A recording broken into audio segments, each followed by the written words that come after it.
باپ اور بیٹے اور روح القدس کے نام میں آمین۔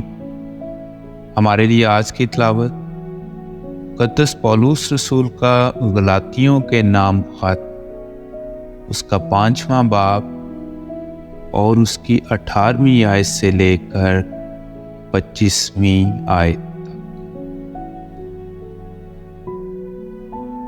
اگر تم روح کی ہدایت سے چلتے ہو تو شریعت کے ماتحت نہیں رہے، اور جسم کے کام تو ظاہر ہیں، یعنی حرام کاری، ناپاکی، بد پرہیزگاری، بت پرستی، جادوگری، دشمنی، جھگڑا، حسد، غضب، تفرقے، جدائیاں، بدعتیں، رشک، نشہ بازی، اوباشی اور ان کی مانند۔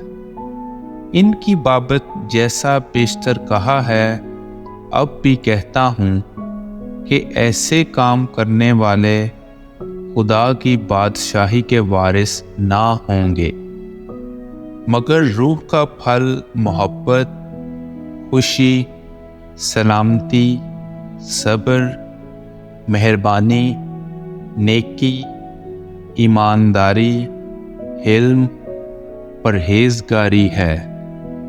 ایسے کاموں کی کوئی شریعت مخالف نہیں، اور جو مسیح یسوع کے ہیں انہوں نے جسم کو اس کی رغبتوں اور خواہشوں سمیت مصلوب کر دیا ہے۔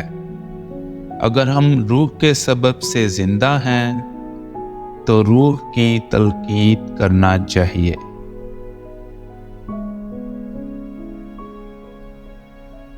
پاک کلام کے پڑھے اور سنے جانے پر خدا کی برکت ہو۔